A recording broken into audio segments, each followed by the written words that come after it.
Hey everyone, I want to share some tips with you on how to create effective presentations. Chances are you've seen both good and bad presentations throughout your life.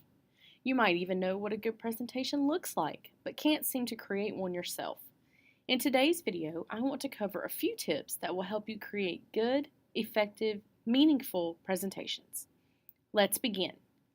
First, it's important that your presentation has a cohesive design.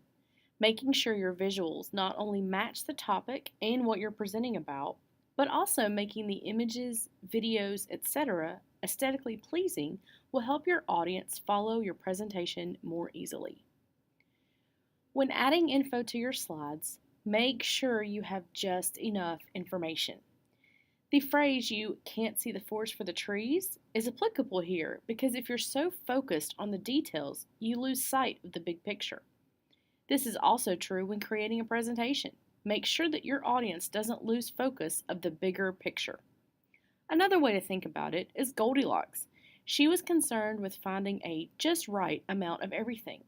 Choose to be Goldilocks when creating presentations. Find the just right amount of information to share with your audience, and no one will be overwhelmed. In addition, try not to overload your audience with information. Our brains can't tell what is important to remember if there's too much.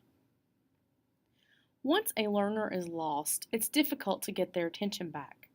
Focus students' attention. The brain's attention span is about 7 to 10 minutes.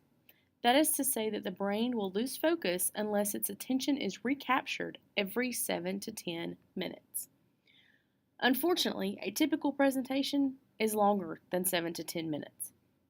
Presentations are often an hour long, and sometimes more. This means you have to find ways to make changes at least every 7 to 10 minutes in order to get people to pay attention. It's easy as the presenter to forget that your audience's attention may be waning.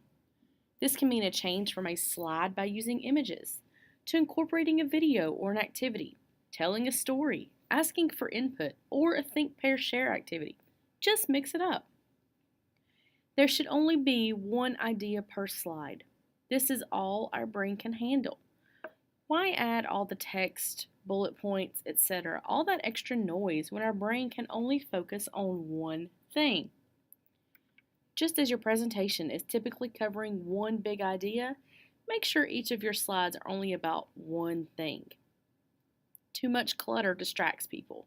They pay attention to the stuff on the slide instead of you. The purpose of your slide is not to show how clever you are, it's to help you make your points. The magic number of objects to have on a slide is 6. This includes text, images, videos, etc.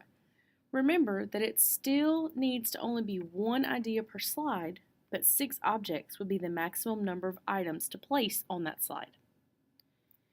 When including images, use what's out there as long as they are good, copyright-free, and labeled for reuse. Some ideas might be to use Creative Commons or Google Images with a filter for reuse, Pixabay, or take your own. Say no to clip art. Make sure the images you use are relevant to your topic.